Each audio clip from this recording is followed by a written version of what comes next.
It's only the best of the best on this edition of the Sports Desk. It's playoff time, and it finds the girls' West and Torrance b-ball teams in one of the best showdowns of the whole year. Morrison head to Nova turn it on as the postseason gears up for the Saxons. On the pitch, the Lady Spartans dig deep to keep themselves in the playoffs. Will the Lady Tartars' 7-game win streak help them or hurt them in their first CIF game? And the North Boys soccer team plays in the elements going through 2 OTs. It's good stuff. You'll want to get fired up for it. It starts right now.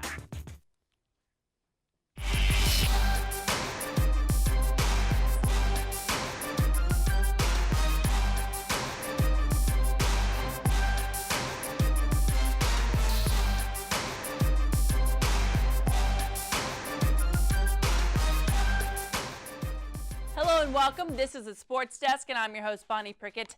The regular season for the Winter Prep Sports is over. It's playoff time, and only the strong remain. Let's go ahead and go to the hardwood first. It's not very common in the postseason that teams get to meet up with the rivals in the second round of the playoffs. But the Lady Tartars and Lady Warriors got a chance to do just that. The Lady Tartars have a chip on their shoulder since losing to the Warriors by 28 points at the Staples Center a few weeks back. And the Warriors just made it through the Bay League to secure a postseason position. Suffice it to say, it's going to be an exciting matchup. But before we go there, let's go and take a quick look at the first round game that the Tartars played at home against Rowland. It's a Hacienda League's at-large team. Ghazal Hassan, take it away.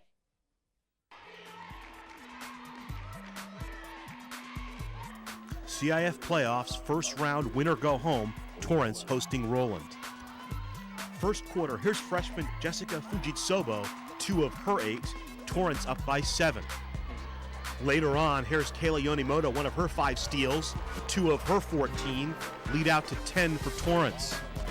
On the sideline, Tartar head coach Rick Momahara watches the action. His team controlled the game for most of the first half. Here's Yonimoto again going to the bucket. She can't finish, but Ihana Iono can. She finished with 12 points and 14 rebounds. Second half, though, Rowland cuts the lead to 1. No problem. Britt Kwan will dial long distance. 3-pointer. Tartars scored the last 8 points of the game for the 52-43 win. I feel like we really redeemed ourselves from the last game, the last Pioneer game. We just need to step up and work hard. The Lady Tartars' win over Rowland comes in at 52-43. It was a convincing enough win for the team who was trying to get over the loss of not topping the Pioneer League. And the West Warriors simply dominated their first-round playoff opponents by a score of 76-17. But the real test is up next as the Tartars go to the Warriors' house. Ghazal Hassan brings you another one. The Tartars' reward would be a second-round matchup with West, who crushed Garden Grove Santiago in the first round, 76-17. This would be a backyard brawl rematch between the two teams who met back on January 29th at Staples, with West winning 53-25. Head coach Rick Momahara of Torrance stresses fundamentals. Bounce pass here from Faith Matsuda to Ihani Iono. Later, Kristen Mejia will feed Iono down low. Torrance leads 10-7 at the end of the first quarter. Scary moment in the second quarter for Torrance as Britt Kwan goes to the bucket and she hits the floor hard. No foul called on that play against West. Kara Fukumoto checks in for Torrance, the freshman, right to the bucket. Back the other way is Torrance. Here's the 3-ball from Caitlin Kung. She had 14 on the game. Still the second quarter, inbound play to Erin O'Malley for West. Takes it, little jumper from outside the painted area. She finished with 14 and 7. We go to the half with Torrance leading by 4. Second half, Torrance comes out strong. Faith Matsuda with the 3, and she'll go to the free throw line. She's bruised but not bowed. She would sink the free throw to extend the lead to 8 for the Tartars. Kelsey Ishigo and the Warriors go for a run on their own. She lays it up and in, draw the lead back to 6. Here's Ishigo out running in transition, pulls up from the painted area, drops it down. At the end of the third quarter, we're knotted at 37. Fourth quarter, West on a 7-0 run, culminated in this 3 by Caitlin Kung. But Torrance right back. Watch Kristen Mejia navigate to the cylinder on this one. Nice crossover, draws the contact, kiss off the glass, 2 and 1. Torrance back within 5. Ihani Iono had 6 points in the last 90 seconds to give Torrance a 2-point lead. Last rush for West.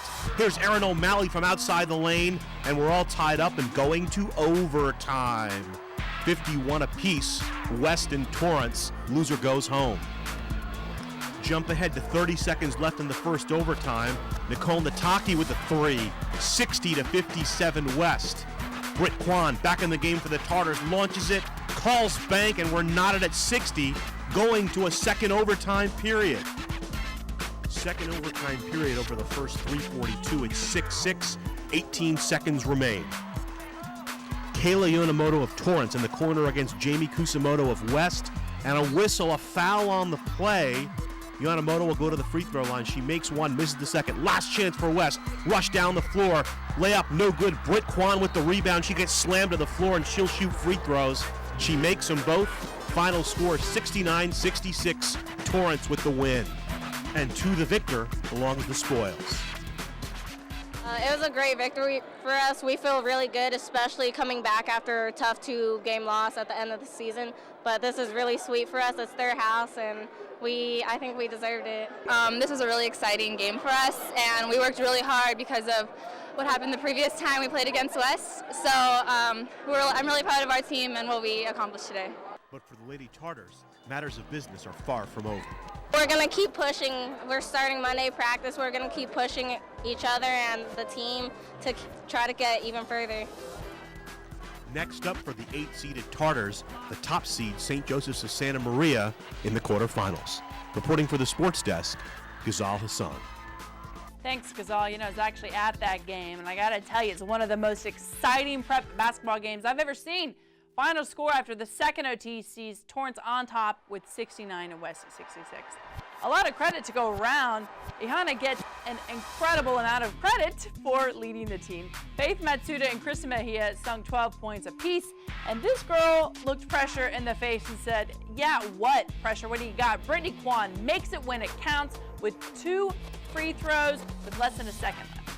West played hard with good looks from Nicole Nataki, Erin O'Malley, Kelsey Ishigo, and Caitlin Kung had 4 three-pointers. Torrance travels to St. Joseph's for round 2. Let's take a look at the rest of the results.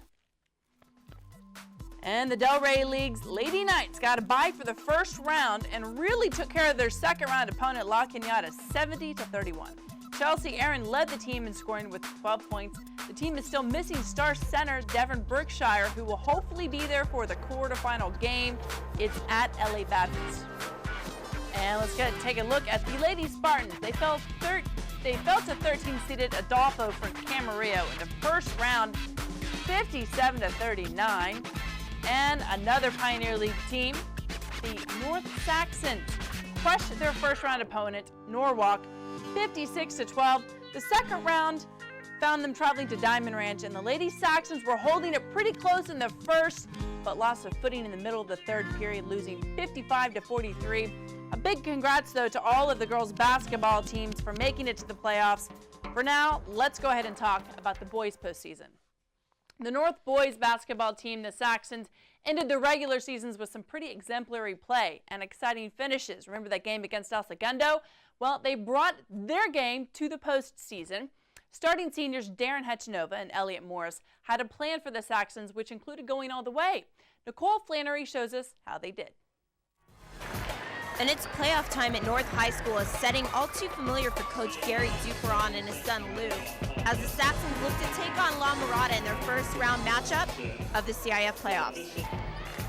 And here's the opening tip by Elliot Morris to Eddie Lee, and the Saxons would go to work early. And the Matadors a huge underdog in this matchup against the Saxons, and this is Darren Hechinova, and he's basically just going to catch the inbounds pass, take it to the rim, easy fast break points for number 22. And later in the first half, and Elliot Morris is going to jump up and easily grab this rebound. He'd have 14 on the night. Eddie Lee handling the ball here, and he's going to pass it over to Darren Hechinova. And there's a wide open Devontae Jenkins with a pretty jumper, only a sophomore. And the Saxons would dominate across the board against the Matadors in the first half, but the one thing that really stuck out to Coach Gary Duperon and their fellow teammates was the play of the second string. And right here, they're gonna miss this shot, but keep the ball in bounds. Some good play and passing, and a pretty three right here. Just seconds later, they're gonna snag a rebound and really just showing the depth of this North Saxons team as they go up 43-26 at the half. We asked Coach Duperon what he thought about the second string play. They played really well tonight. We had a JV that we had brought up to varsity to play with that group, and he had a really good night. And, I just think it's really good for them to be able to go out and be able to perform and build up their confidence and, do that to help the team, because it's just all about team and everybody working together. And at the start of the second half, things just kind of go from bad to worse for La Mirada. And a steal off the inbounds pass by Elliot Morris. He would have 4 on the night. And this is Eddie Lee with a long jump and nothing but net. And on the very next play, and this is Devontae Jenkins with some good defense, and then Elliot Morris is going to get that ball again and pass it over. And a quick 4 points for the Saxons to start off the second half. Later in the third quarter, and another steal by Elliot Morris, an easy layup. He would have 20 points, 14 rebounds, double-double on the night, and he made it look easy. Later in the second half, up by 30, and Darren Hetchanova, and he's looking like he's having some fun out there too. And with 4 players in double digits, the Saxons fans definitely have something to cheer about. And after this play by Darren Hetchanova, the starters are going to take a seat and make way for the second string that's just on fire tonight against Matador. And they would finish out the game with an easy 85-51 victory. And they'd have a lot to celebrate, but only a day to do so, as at practice tomorrow, they'd have to prepare for Friday night's game. Well, we're going to work, make sure we're ready, and we don't get pressed very often, so we need to make sure we're ready to handle that. That'll be a new challenge for us. And Coach Gary Duperon was dead on about that, as this game extremely competitive as the Saxons take on Alhambra in the second round of the CIF playoffs. This is Devontae Jenkins with the jumper, and he'd have 11 on the night. And at the other end of the court with some nice D in the paint, and Jenkins is going to get the ball, dribble it up the court, but this pass right here, and Alhambra just one step ahead of the Saxons. And senior Darren Hetchanova is going to take it down the court. He's trying to keep his team in this ball game, and he's going to miss that, but Elliot Morris with the rebound and the basket. At the half, the Saxons try to regroup and keep their cool in this extremely competitive playoff atmosphere where the loser goes home and the player goes to the third round. This is Eddie Lee with the pass to Elliot Morris, and he's going to dish it back out. And the pretty bucket. The start of the fourth, and the score tied 42. But unfortunately for the Saxons, one team would have to pull ahead, and that team would be Alhambra. And just some great teamwork right here by this squad as they'd go on to win the game 63-57. I couldn't be more proud of the team. I was pretty proud as a senior to go away. Man, just an amazing experience, especially for me, because just going through it since freshman year, being on varsity since freshman year, life goes quick. It's just an amazing experience. It's fun, real fun. Thanks, Nicole, and to Darren and Elliot for those interviews. The first game against La Mirada, the offense was balanced, equally good as the defense, and they topped them 85-51. The Saxons' brand of basketball couldn't hold up to the constant push of La Habra. Elliot Morris finished with 16 points, and Devontae Jenkins had 11. Congrats to the Saxons for winning the Pioneer League and making it to the second round of the playoffs. Let's go ahead and take a look at some more scores.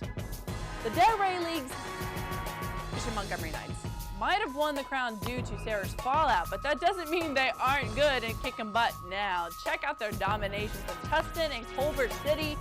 Both games the Knights won by double digits, with everyone on the squad getting in on the action and on the stat board. They play at La Cañada for the quarterfinal game. Good luck to the Knights, and you've got the game and talent, so just keep it going. Another quick look at a couple of scores. The South Spartans couldn't hold off a top-seeded Cerritos, but they definitely tried. Final score, Cerritos 78, South 59. Torrance did a great job of winning a qualifying game to get them into the first round of the CIF playoffs, but ultimately lost to Rio Mesa. And the West Warriors were surely frustrated in their 59-47 loss to the Rio Hondos, league's #1 seed, La Cañada. Don't forget, they will play Bishop Montgomery in the finals. Okay, so let's recap.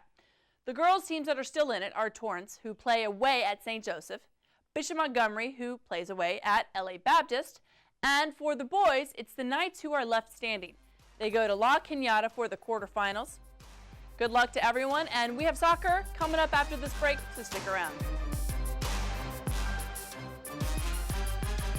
Our fugitive has been on the run for 90 minutes. Average foot speed over uneven terrain, barring any injuries, is 4 miles per hour. What I need from each and every one of you is a full target search of every gas station, residence, warehouse, farmhouse, hen house, outhouse, and dog house in that area.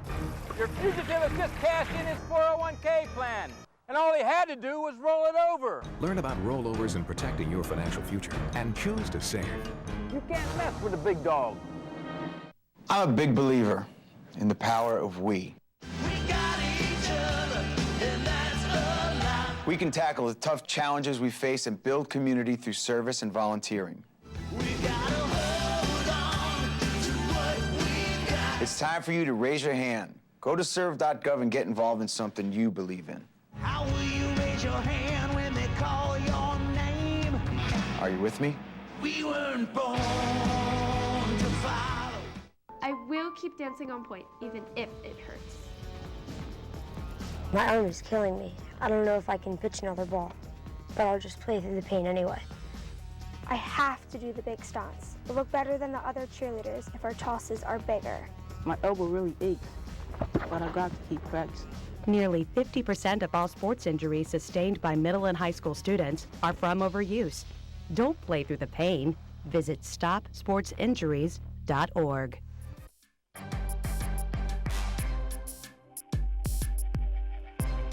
The Lady Tartars are in the postseason, and it feels good. This team has a balanced offense and defense, and they know how to change according to who they play. Coach Jim Millinger teaches his players to take the emotion out of the game. It's a very emotional game, mind you. And his players are doing quite well because they are teachable. They also have talent and are fun to watch, so let's go ahead and take a look. The Torrance Charter girls soccer team come into this first-round playoff game against the Moreno Valley Vikings on a 7-game win streak, but win streaks mean nothing in the one-and-done playoff games. A force to be reckoned with all season, Dominique Mendoza throws it right to Ashley Flanagan's foot, and she gets in the back of the net. They are up 1-0 in the half. They've got some things to work on, though. You know, I didn't think we passed the ball as well in the first half. Like I said, a little bit of nerves. Just a little anxious, I think. You know, a lot of nervous energy. We made a couple adjustments in the second half, and you know, we played much better the second half against. To the second half we go, 27th minute. Big throw again by Dominic Mendoza. Head gained all the way in by Bethany McGinnis.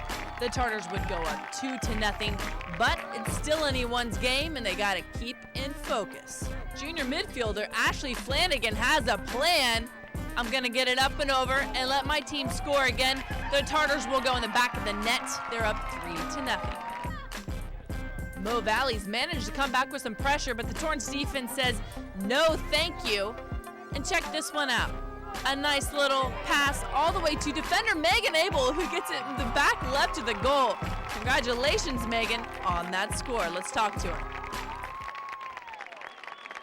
Well, I played defense in the back on the right side, so it was very exciting for me to play forward today. And someone passed me the ball, and I cut through the middle, and I scored. Late in the second half, the score's 4-0 Torrance. The Lady Tartars are about to dominate. Midfielder Evie Zermino will have a nice lefty cross to Kalea Laraba. Chip shot over the goalie's head. Lady Tartars are now comfortably ahead at 5-0. But Moreno Valley isn't going to stop here. Lady Tartars must be getting a little bit tired because Moreno Valley splits two defenders here. Check out number 2. She bends it like Beckham right over Emily Pryor's head. 5-1 is the final score. It was at a home field, so we definitely wanted a great game at this one. We wanted to win, so we can go to the second round. So hopefully we can win our second game, and then we can win CIF. Lady Tartars definitely like the cheers, but they have a few things to work on if they want to go far. With our team, I think we need to improve on opening up and passing and talking more and really finishing our opportunities. You know, so I've always tried to teach my players, take the emotion out of the game as quickly as we can. Let's disrupt what they're trying to do. Let's make them lose their confidence because the game is so emotional. So I think the second half we came out, we played harder, we played smarter. I thought we utilized the ball a little bit better, and we certainly, with the chances that we created, we did a much better chances. I mean, we did a much better job of finishing our chances in the second half. If the Lady Tartars can amp up their play from their first whistle, their chances of going far in the CIF playoffs are pretty good. Congrats to the Tartars for their win over Moreno Valley. 5-1. A lot of players to give credit to in the most exciting finish. Last names only, please. Dermano, Flanagan, McInnes, Abel, Lareba, Mendoza, and Cerrito. Cheers to you and your teammates in your goals and your assists, and good luck in your second round game against Beverly Hills. The Lady Spartans have more experience in the postseason than most teams do around here, and that can only help them. Coach Brad Gomez keeps his players focused on the fundamentals and attacking first. The Spartans might have gotten in second in Pioneer League, but that doesn't stop them from thinking they aren't going all the way in the playoffs. They have a thing or two to keep in mind as they play in this first round game against Bloomington. Sports Desk reporter Karen Bright fills us in. It's CIF playoff time, and South Girls Soccer is in the hunt. The 17-5-4 Spartans kick off round one with home field advantage as they host the 12-5-3 Bloomington Bruins. South, on a 4-game win streak, have a case of the playoff jitters, leaving the usually composed Spartan squad making uncharacteristic mistakes. Both teams create scoring opportunities, but can't find the back of the net. Well, again, it's first game of the CIF playoffs, and obviously nerves are a big part of it. That was a big thing. The last couple of years that we've gone into CIF, the first game's always been the toughest. Spartan midfielder Amanda Whittle on the left wing splits defenders to Mackenzie Kurtz. The shot's deflected and scooped up, and it's goose eggs on the scoreboard as we head to halftime. Coach Gomez wasn't happy with his team's hesitant play in the first half. You know, we talked at halftime about stepping it up and getting right from the whistles, going out hard and pushing forward and trying to get that goal to take them out of the game. South, with the second half kickoff, put Coach Gomez's words right into action. Amanda Whittle at the top of the box, but defender Jasmine Medina sweeps in. Midfielder Tina Yegiani stops the clear, gets it to senior captain Kristen Yorn. She takes on 3 defenders, gets it back to Yegiani, who works the ball to Whittle, and it's just like cone practice. Yegiani hits the open left side from 25 yards out. Yegiani's third goal of the season puts the Spartans up 1-0. But that was just the first minute of the second half. The Bruins, with their season on the line, unleashed their counterattack, but the goal seems to have settled the Spartan nerves, and they take control of the pitch. We practice keep away all the time at practice. That's all we do. We just make sure we control the game, and that's how we usually win. That's like our main goal and everything. South's defense holds strong in the second for their third straight shutout. The Spartans take the 1-0 win and look forward to round 2 on Tuesday. For the Sports Desk, I'm Karen Bright. Thanks, Karen, for the breakdown of that game. Tina Yegiahian does it again for the Lady Spartans, finding the back of the net with help from, of course, Amanda Whittle. Let's take a look at the only 2 COTs teams left standing. South goes to Beverly Hills, who beat their last opponent 4-0. This is when scoring first really matters. Number 2 from the Mount Baldy League is Dawn Lugo, and they will play at Torrance at Zamperini Field for round 2. And good luck to both South and Torrance. The North Boys team is successful in the postseason. It still hasn't won it all, though. Last year they had a seasoned defense, but this year the D are mostly underclassmen. So it's up to the experienced offense who struggled in the preseason, but they find themselves with turbo power pushing them into the postseason. The Sports Desk went to their first round game that was very wet and windy. North managed to play well enough through the elements in the first 2 OTs to get a PK session. It was very exciting to watch, but it was more exciting for keeper James Lasardi. Let's talk to him. told my guys before the game that penalty kicks rest on the goalkeeper. I told them if they make every shot, I will win this game for them, and they did. They made all their shots. That's as much as I could ask. The whole time I was just talking to myself, just Lord help me. I give a lot of credit to the goalkeeper because all we could do is so much just making it, but the rest is up to him, you know what I'm saying? So most of the credit goes to him on the PKs. Senior midfielder Christian Melendez was one of the players who was in the CIF last year. He tells us what they're going to expect this year. Well, we think of it as in general, a whole thing, but every game, we have to take it one game at a time. And last year it was our defense that was really important. It was all senior defense. And then this time, because last year we had trouble finishing, so now that's like more of our upper hand this year. So what we try to do is finish them off early. So if we could get the first goal, especially 2 in the first half, we'll win. North will have to keep its momentum going and strike first to stay in these playoffs. Lasardi had 2 big saves in the PKs, but credit must be given to Claudia Rodriguez, Tucker Oshia, Jesus Perez, and Carlos Marquez for getting their PKs past La Morada's goalie. North will host La Crescenta for the second CIF game. And another team, the West Warriors, were stellar when it counted. Another exciting PK session. Andrew Johnson made a goal in regulation and another one during the PKs. Austin Lone, Stephen Ingraham, and Cody Thornton all got at the back of the net when it counted. West will be hosting Tesoro for round 2. And Bishop Montgomery and South met together for the first round game where the Knights upended the Spartans 4-3. Bishop Montgomery will host Salesian in the second round. Salesian beat first round opponent Costa Mesa 4-1. Good luck to the Knights. So West, Bishop, and North are still in the hunt for the CIF crown. And we'll have highlights and scores for you on the next Sports Desk. But now's the time to let us know something we don't. Take a look at the information on your screen. Give us a call, 310-618-5762. You can email us. You can see all of our shows from several years past on torranceca.gov.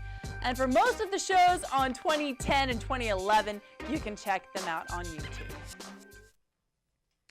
Good luck to all of the schools that are still in the playoffs. We hope to be covering you for weeks to come. So until next time, Torrance, have a good time.